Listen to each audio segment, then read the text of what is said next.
which, based on a true story movie, is farthest from the actual true story. Frank William Abagnale of Catch Me If You Can. Turns out the biggest con he pulled was to convince the world that he was the biggest con man. Many years ago, I worked for a savings and loan. He worked as a consultant to banks, savings and loans, and other financial companies in the area of security. I remember the video we had to watch regarding fraud and theft starred Frank Abagnale. He told us all about his exploits. I've always remembered the model airplane stickers and how to detect fraud on the teller line and in new accounts. I was surprised at how much the movie remained faithful to his tales. True or not, he certainly taught thousands of employees how to protect their companies and themselves from con artists like him.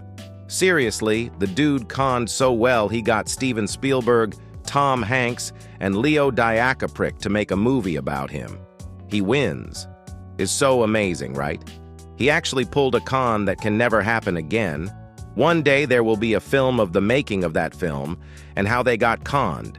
It's like Inception, a con within a con, and when they make that film will come out, it comes out was actually all true, and it was his last con to make us think it was all a con and will end on a spinning top or something.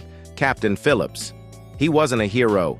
He was a scumbag who sailed too close to the pirate zone to try and save a nickel on fuel and help the company's profit margin. Multiple crew members advised against his decision, but on board a ship, the captain is basically God. The next part of the true story requires a little bit of knowledge about the United States Merchant Marine. American merchant ships are divided into 3 crew departments: deck, engine, and steward. Steward's department is your food and accommodations. They run the galley, cafeteria, and make sure everyone has beds and bread. Their department leader is chief steward. Engine department runs the engine room. They make sure you have propulsion, power, and fix any major mechanical things that go wrong. Their department leader is the chief engineer. Deck department does everything else, from steering to mooring, tying up to painting. Their department leader is the chief mate. The whole "look at me, I am the captain now" thing was more or less true. But then Captain Phillips told his crew that, yeah, the pirates were in charge, but as far as the vessel's actual crew, he was handing over leadership to the chief engineer. He knew that he fucked up and nobody trusted him.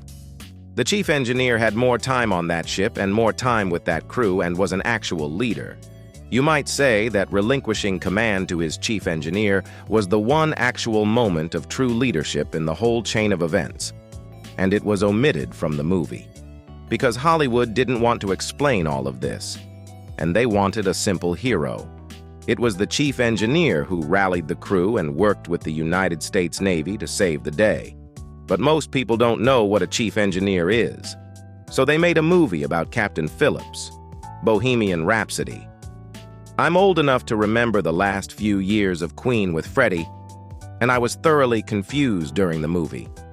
It's a shame, too, because I honestly think the casting and acting were decent. The script was just plain bad, though, and the directing was, well, I don't know what it was, but it wasn't good. I saw it opening night with my wife, and we both enjoyed it for what it was. Then we went home and watched the Live Aid performance on YouTube and realized that while Rami Malek did a great job, there's really only one Freddie, the greatest showman.